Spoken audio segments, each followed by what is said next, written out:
Hello student, कैसे हैं? I hope आप सब अच्छे होंगे। समक्ष एकेडमी में आप सभी का स्वागत है। जैसे कि अपन पढ़ रहे हैं मध्यकालीन हिस्ट्री, और मध्यकालीन हिस्ट्री में तुगलक वंश कंप्लीट हो चुका है। लगभग तुगलक वंश के सारे वीडियो जा चुके हैं। तुगलक वंश का लास्ट संस्थापक था नसरुद्दीन महमूद, और नसरुद्दीन महमूद के बाद सैयद वंश की स्थापना होगी। मतलब खिज्र खां से नसरुद्दीन महमूद हार जाएगा और दिल्ली में एक नया वंश स्थापित होगा जिसे खिज्र खां करेगा, और उस वंश का नाम होगा सैयद वंश, जिसे अपन आगे पढ़ेंगे।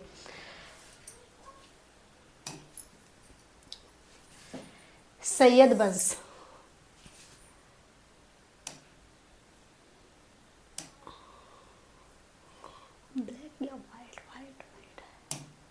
अपन पढ़ रहे हैं सैयद वंश। 1412 में दिल्ली में तुगलक वंश का एंड हो चुका था। मतलब 1412 में दिल्ली में तुगलक वंश खत्म हो चुका था, और 2 साल बाद दिल्ली में एक नया वंश स्थापित हुआ जिस वंश का नाम था सैयद वंश। सैयद वंश की स्थापना किसने करी थी? खिज्र खां। तुगलक वंश का अंतिम संस्थापक था नसरुद्दीन महमूद। नसरुद्दीन महमूद और खिज्र खां के बीच काफ़ी युद्ध रहा और काफ़ी विवादित रहा खिज्र खां और नसरुद्दीन महमूद। उसके बाद बीच में जो 2 साल का गैप है, उस समय दिल्ली पर विद्रोह, या ये मान लो कि दिल्ली पर आक्रमण रहा किसका? तैमूर लंग। तैमूर लंग नसरुद्दीन महमूद के शासनकाल में दिल्ली आया हुआ था, जिसे खिज्र खां ने बुलाया था। एक मंगोल आक्रमणकारी था जिसने दिल्ली सल्तनत काल में भारी उपद्रव मचाया, और उसके जाने के बाद दिल्ली की गद्दी पर बैठा कौन? खिज्र खां। देखो, सैयद वंश, इस वंश का संस्थापक खिज्र खां अपने आप को तैमूर का लड़का शाहरुख का प्रतिनिधि बताता था, और साथ ही उसे नियमित कर भेजता था। मतलब दिल्ली का तैमूर का जो लड़का था शाहरुख, उसका प्रतिनिधि बताता था कौन? खिज्र खां अपने आप को। खिज्र खां अपने आप को कहता था कि मैं तैमूर के लड़का शाहरुख का प्रतिनिधि हूँ, और उस तैमूर के जाने के बाद ये गद्दी पर बैठा, और उसकी मृत्यु के बाद उसने उसके बेटे शाहरुख को नियमित कर भेजा, और इस तरीके से उसने दिल्ली में सैयद वंश की स्थापना करी। इसने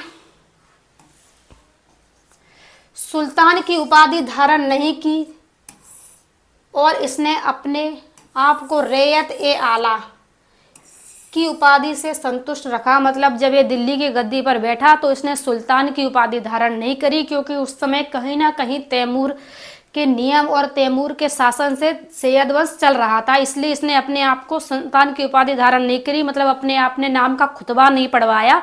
जो गद्दी पर अपने आप को सुल्तान की उपाधि धारण करता है, वो अपने नाम का खुतबा पढ़वाता है। रैयत एक आला, मतलब एक आम सिपाही की तरह इसने अपनी जिंदगी चलाई, और उसी उपाधि को लेकर ये दिल्ली पर बैठा। मतलब उसी तरह इसने सैयद वंश को चलाया।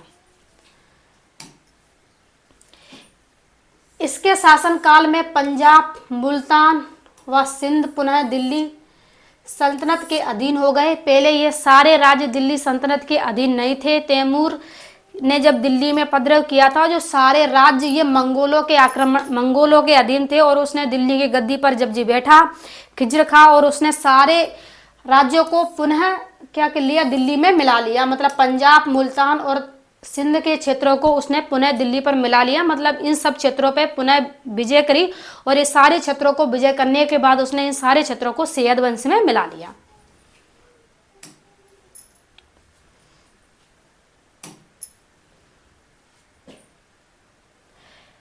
एक लेखककार है फरिश्ता। फरिश्ता ने लिखा, खिज्र खां एक न्यायप्रिय और उदार शासक बताया गया। मतलब एक लेखककार है फारूक, वो बताते हैं कि खिज्र खां एक न्यायप्रिय और उदार स्नेह का शासक था, और उसने अपना शासन को काफ़ी व्यवस्थित तरीके से संभाला, और काफ़ी सहनशील तरीके से उसने अपना शासन चलाया। खिज्र खां के पश्चात मुबारक शाह, मतलब इसके बाद इसका बेटा गद्दी पर बैठेगा मुबारक शाह, जो अपने आप को सुल्तान घोषित करेगा। उसे अपन मुबारक शाह में पढ़ेंगे।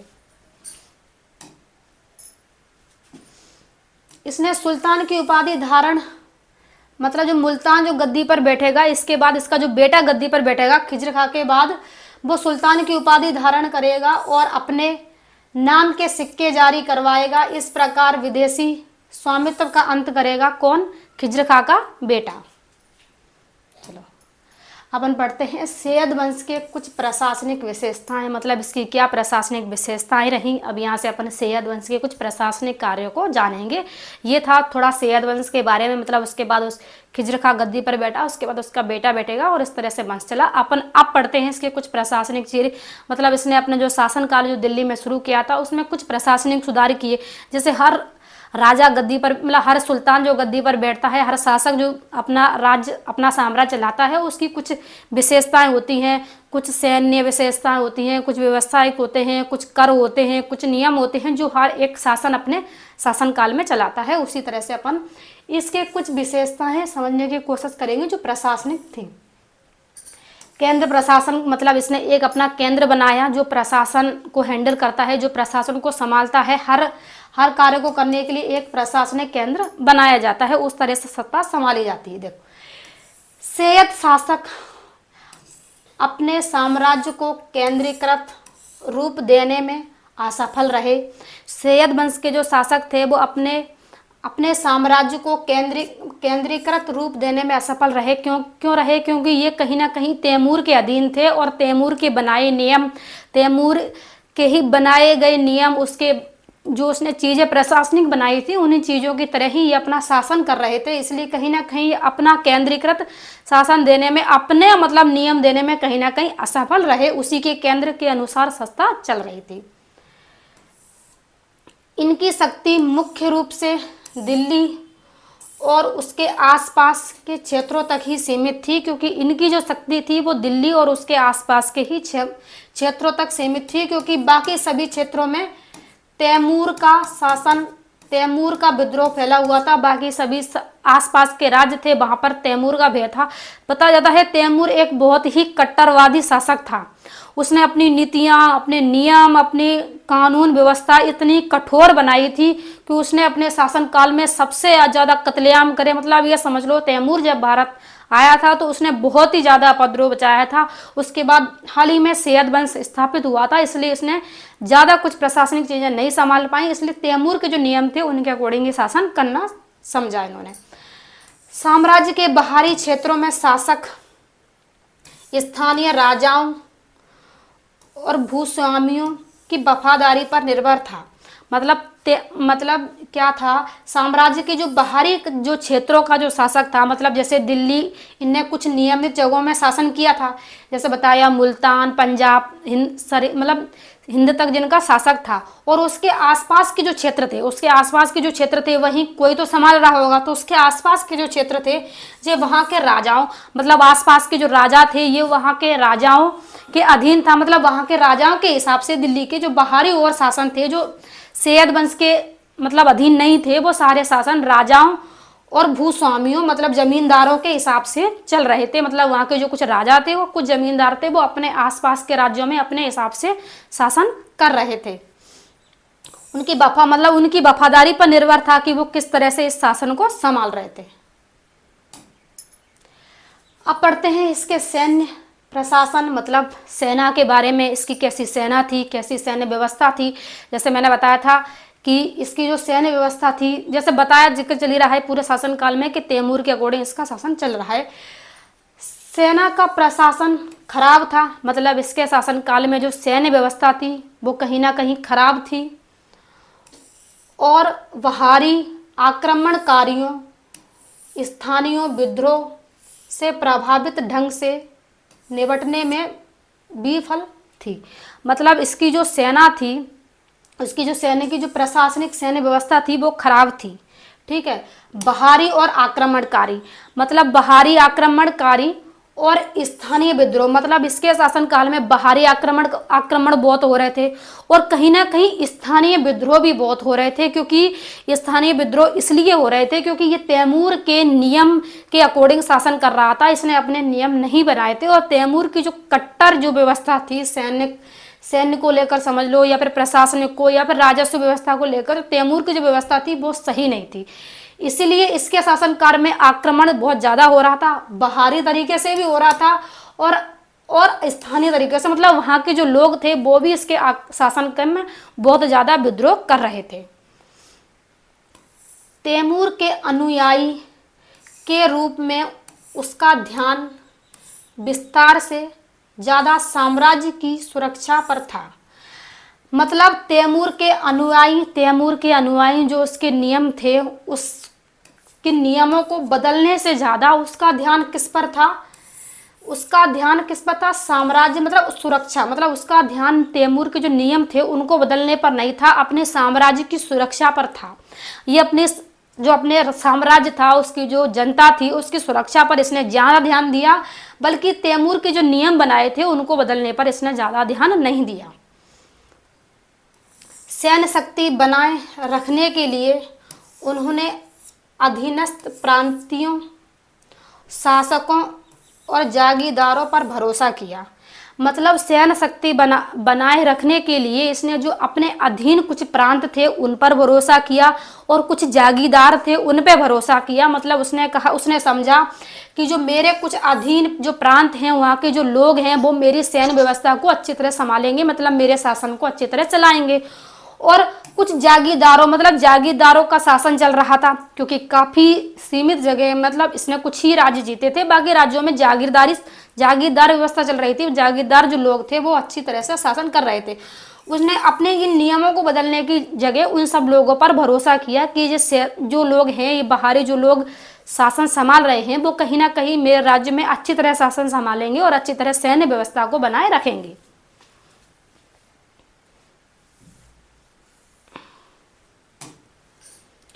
अब पढ़ते हैं जागीरदारी व्यवस्था। मतलब इसने जागीरदारों को जो जैसे जागीरदार होते थे उनको जागीरदारी की व्यवस्था के तौर पर कुछ गांव बांट दिए जाते थे, कुछ शहर बांट दिए जाते थे। जागीरदारों को वो चीज़ दे दी जाती थी, एक गज एक भूमि के अकॉर्डिंग बांट दिया जाता था कि इतने से इतने क्षेत्र तक तुम्हारा शासन रहेगा। वो क्षेत्र को जागीरदार संभालते थे। ये जागीरदारी व्यवस्था पर बताया जा रहा है। प्रशासन जागीरदारी व्यवस्था पर आधारित था, मतलब पूरा प्रशासन था वो जागीरदारी व्यवस्था पर आधारित था। मतलब भूमि के आधार पर, जागीरदारी के आधार पर उसने क्षेत्रों का बंटवारा कर दिया था और उस आधार पर कुछ व्यवस्था संभाली जा रही थी। वहां से कर लिया जा रहा था, लोगों पर कर लगाया जा रहा था। ये सारी व्यवस्थाओं को जागीरदार देख रहे थे। शासकों ने अपनी शक्ति को बढ़ाने के लिए जागीरदारी बांटी, लेकिन इस व्यवस्था के कारण प्रशासनिक नियंत्रण कमजोर हो गया। मतलब उसने, जैसे मैंने बताया, उसने शासन करने के लिए कुछ जागीरदारी को बांट दिया, जागीरदारी बांटी, लेकिन ये व्यवस्था जो थी, उसका ये नियम था, ये कहीं ना कहीं गलत था, जो लोगों को पसंद नहीं आ रहा था और उसका प्रशासनिक नियंत्रण कमजोर हो गया। मतलब उसका जो प्रशासनिक नियंत्रण था वो कहीं ना कहीं कमजोर हो गया, क्योंकि कुछ इलाके जागीरदारों को बांट दिए गए और जागीरदारी के अकॉर्डिंग वो लोग वहाँ के प्रशासन को संभालने लग गए, जो जनता पर ये समझ लो कि भारी कर लगाने लग गए, जनता को परेशान करने लग गए। इस कारण उसका जो नियंत्रण था, जो प्रशासनिक नियंत्रण था, वो कहीं ना कहीं कमजोर हो गया, क्योंकि उसके हिसाब से शासन चल नहीं रहा था। जागीरदार जहाँ थे वहाँ अपने हिसाब से शासन कर रहे थे, अपने नियम चला रहे थे, ना कि सुल्तान के नियमों के अकॉर्डिंग शासन चल रहा था। ऐसा इसकी जो जागीरदारी व्यवस्था थी उसके कारण इसके शासन में हुआ। जागीरदार अधिक स्वतंत्र हो गए और केंद्रीय सत्ता को चुनौती देने लग गए। जैसे मैंने बताया कि जागीरदार अपने आप को सुल्तान समझने लग गए। वो वहाँ के जागीरदार थे, वो ये समझते थे अब हम इस जगह के राजा हैं और इस जगह के सुल्तान हैं, तो वो जनता पर अपने हिसाब से रोप जमाने लग गए, अपने हिसाब से कर लेने लग गए, जनता को अपने अकॉर्डिंग चुनौतियाँ देने लग गए। तो कहीं ना कहीं जो जागीरदार जो अपने आप को बिल्कुल स्वतंत्र हो गए, वो समझने लग गए कि हमारे ही हाथ में सत्ता है और हम ही राजा हैं, इसलिए इसकी कहीं ना कहीं ये व्यवस्था भी खराब रही, मतलब कमजोर रही। अब पढ़ते हैं राजस्व और कर प्रणाली। मतलब राजस्व, जो भूमि कर जो वसूला जाता है, राजस्व के हिसाब से जो कर लिया जाता है, उसको अपन पढ़ते हैं कि इसकी कैसी कर व्यवस्था थी। तुगलक वंश की नीतियों का राजस्व संग्रह कर प्रणाली पर प्रभाव पड़ा। मतलब तुगलक वंश की जो कर प्रणाली थी, उस कर प्रणाली का इसके वंश पर प्रभाव पड़ा। मतलब तुगलक वंश की जो कर नीति थी वो सभी में अलग अलग थी। जैसे गयासुद्दीन तुगलक के शासनकाल में अलग थी, मोहम्मद बिन तुगलक के शासनकाल में अलग थी। मोहम्मद बिन तुगलक ने तो अपने शासनकाल में 50% कर लगा दिया, 1/50 का। और इसके बाद फिरोज शाह गद्दी पर बैठा तो उसने 1/10 और 1/20 के हिसाब से कर का रेशियो चलाया। मतलब जैसी भूमि में उपज होगी वैसा कर रहेगा। पर जो उससे पहले जो गयासुद्दीन तुगलक जो गद्दी पर बैठा था उसने तो 50% जनता पर कर लगा दिया था, जिसका उसके शासनकाल में भारी उपद्रव रहा। पर फिरोज शाह तुगलक ने ऐसा नहीं माना। उसने माना कि जिस तरह भूमि में उपजाऊ होगी उसके हिसाब से कर लिया जाएगा। तो इसने अपने शासनकाल में क्या करा, जो तुगलक वंश की कर प्रणाली थी उसका कहीं ना कहीं इसके शासनकाल में भारी प्रभाव रहा। मतलब उसने उसी कर प्रणाली को समझा और उसी के अकॉर्डिंग कर लेने की व्यवस्था को बनाया। क्योंकि कर प्रणाली डिसाइड करना बहुत ज़्यादा मायने रखती है शासन के लिए, क्योंकि आपने 20% या 50% कर लगा दिया, उतना उपज भूमि में होनी भी तो चाहिए। बाई चांस आपने 50% कर लगाया, मान लो अकाल पड़ गया तो किसान कहाँ से देगा। तो कर प्रणाली को बनाए, उसने उसी कर प्रणाली को बनाए रखा। किसानों आम जनताओं पर भारी कर लगाए गए जिससे जनता में असंतोष बढ़ा। मतलब इसने तुगलक वंश की कर प्रणाली रखी। जैसे मैंने बताया आपको कि तुगलक वंश में कहीं तो 50% कर लगा दिया गया, कहीं 20% कर लगा दिया गया। तो इसने इन्हीं के नियमों के अकॉर्डिंग कर लगाया, जिसके कारण जनता में भारी उपद्रव रहा। कमजोर प्रशासन के कारण राजस्व संग्रह में कई कठिनाइयां आई। जो राजस्व जो विभाग होता है जिसमें कर इकट्ठा किया जाता है, इसमें कई प्रकार की कठिनाइयां आई। कमजोर प्रशासन तो इसका था ही सही, क्योंकि इसका कमजोर प्रशासन था। जैसे इसका अपना कोई प्रशासन था ही नहीं, जो तुगलक वंश का था। और कुछ तैमूर जो भारत आया था, तैमूर लंग जो उसने काफ़ी चीज़ों जो बनाई थी उसी के अकॉर्डिंग चल रहा था। तो इसके कर प्रणाली में मतलब राजस्व में कई प्रकार की कठिनाइयों का सामना किया, ज़्यादा राजस्व नहीं वसूला गया। न्याय प्रणाली देखते हैं, इसकी न्याय प्रणाली तुगलक वंश की अपेक्षा कितनी अच्छी रही, देखते हैं। न्याय प्रणाली इस्लामी शरीयत, जो इसकी जो न्याय प्रणाली थी वो किसके अकॉर्डिंग चल रही थी, इस्लामी कानून था शरीयत, उसके अकॉर्डिंग इसकी न्याय प्रणाली आधारित थी। इससे पहले जो शासन थे उसमें न्याय प्रणाली शरीयत के हिसाब से नहीं हो रही थी, पर इसके शासनकाल में न्याय प्रणाली शरीयत कानून के हिसाब से न्याय इसने दिया। जैसे शरीयत कानून में न्याय बताया गया उसके अकॉर्डिंग इसने न्याय देने की व्यवस्था करी। मतलब इसने कहा मैं अपनी न्याय प्रणाली को शरीयत कानून के हिसाब से चलाऊंगी। हर न्याय प्रणाली जो चलती है वो किसी ना किसी धर्म का, जब उस समय धर्म का ही प्रचार प्रसार चल रहा था, क्योंकि मुस्लिम धर्म का ही प्रचार प्रसार था, तो उन्होंने जिस तरह उनके धर्म में शरीयत में जिस तरह की न्याय प्रणाली रखी गई उसने अपने उसी हिसाब से अपनी न्याय प्रणाली को चलाया। काजियों मतलब जो काजी होते थे वो न्याय प्रदान करने का कार्य सौंपा गया। वैसे तो काजी को ही न्याय व्यवस्था के लिए एक पद तैयार किया गया था, जिस पद का नाम था काजी। पर काजी जो होते थे वो न्याय करते थे, पर किसके अकॉर्डिंग करते थे, सुल्तान के हिसाब से। सुल्तान उसे बताता था कि आपको किस तरह से न्याय करना है। जैसे कि कोई न्याय है, उसका जो अधिकार, जो उसका जो आदेश आएगा वो किसके पास आएगा, काजी के पास आएगा। पर काजी न्याय नहीं करते थे, वो क्या करते थे, सुल्तान की राह लेकर अपने न्याय को बताते थे कि सुल्तान जो आदेश देगा उस हिसाब से न्याय होगा। पर इसके शासनकाल में क्या हुआ, पूरी तरह से काजी ही न्याय करने लग गए। मतलब सुल्तान को तो पता ही नहीं कि हमारी न्याय व्यवस्था में किस तरह की न्याय हो रहा है। काजियों के पास जो आदेश आया और उन्हें अपने हिसाब से जैसा लगा उसी हिसाब से उन्होंने काजियों न्याय देने लग गए, जो कहीं ना कहीं न्याय व्यवस्था भी खराब होती दिखाई दी।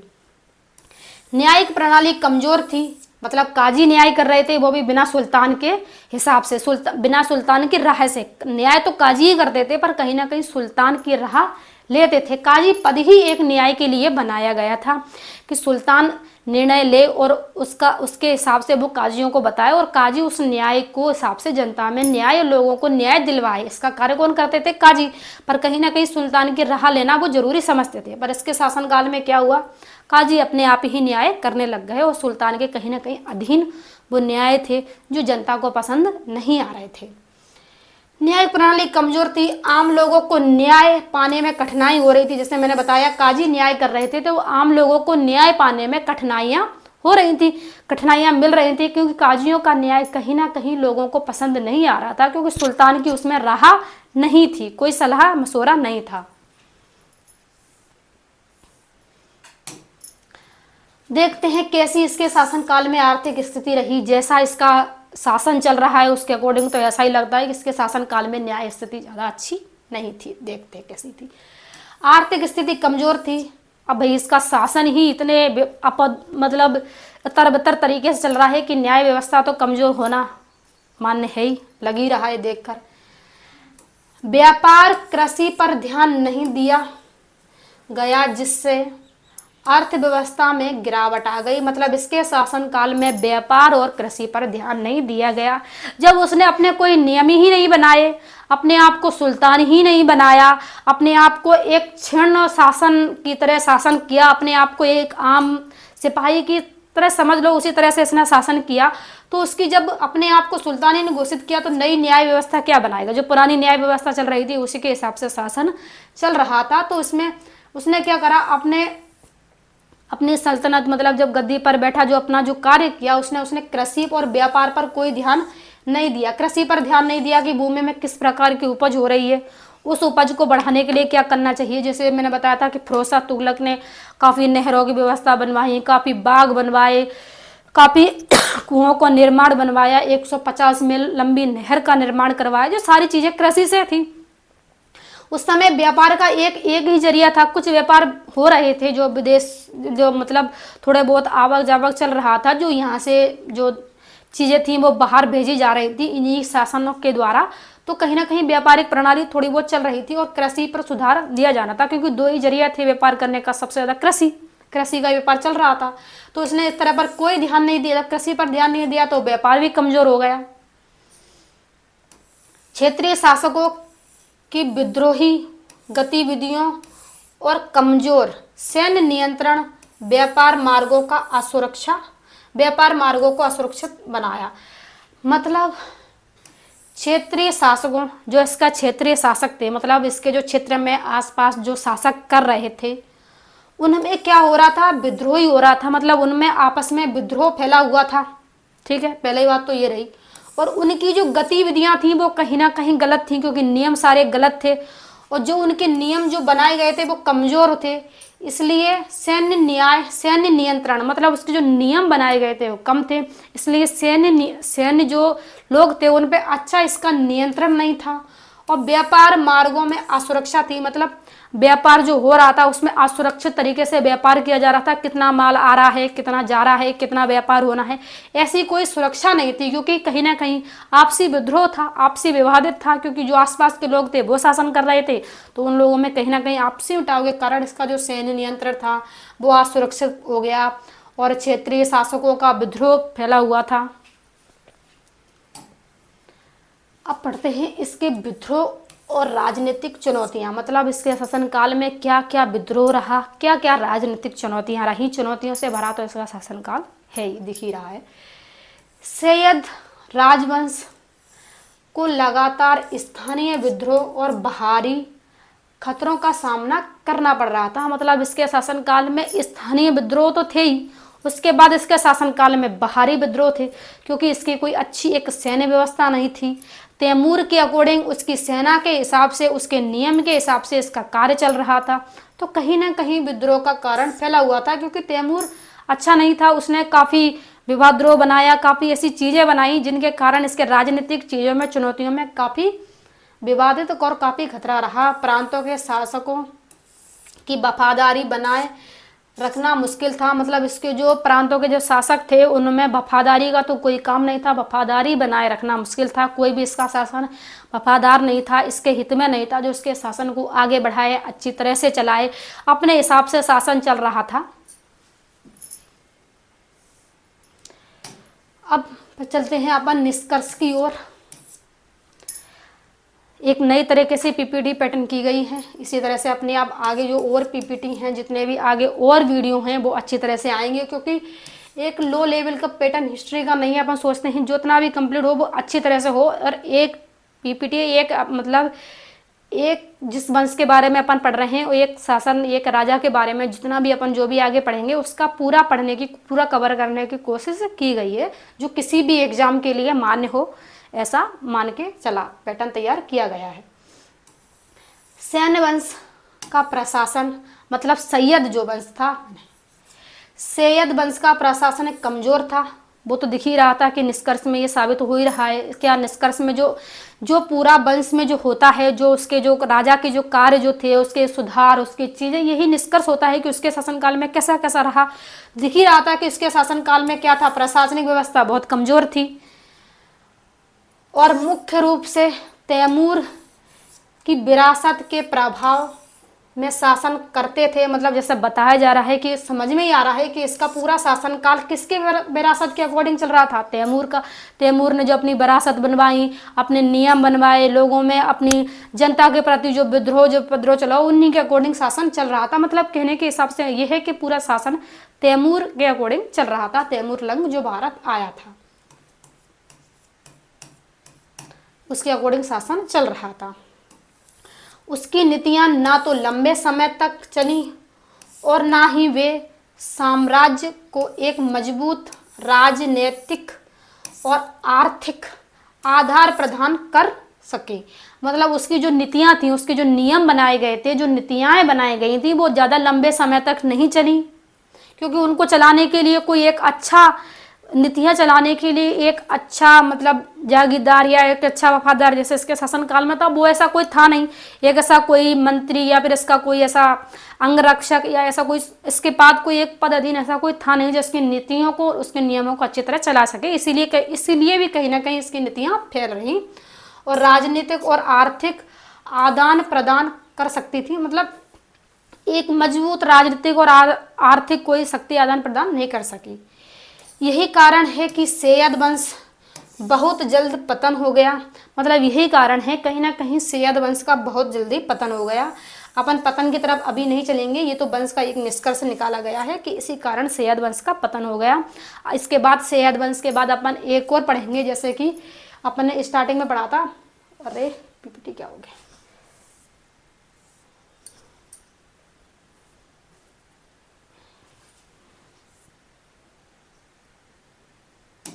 जैसे खिज्र खां के पश्चात मुबारक शाह, मतलब इसके बाद अपन सैयद वंश का पतन नहीं करेंगे। इसके बाद अपन मुबारक शाह के बारे में भी पढ़ेंगे। इसके बाद जो गद्दी पर बैठेगा वो बैठेगा मुबारक शाह। मतलब 1421 में इसकी मृत्यु के बाद इसकी गद्दी पर बैठा इसका पुत्र मुबारक शाह, और मुबारक शाह का शासनकाल रहा, वो अपने आप को सुल्तान घोषित करा जाएगा। इसके बाद अपन सैयद वंश का पतन करेंगे। आई होप ये वीडियो अपन आपको अच्छा लगा हो। समक्ष एकेडमी को फॉलो करें, लाइक करें, सब्सक्राइब करें। जो भी कुछ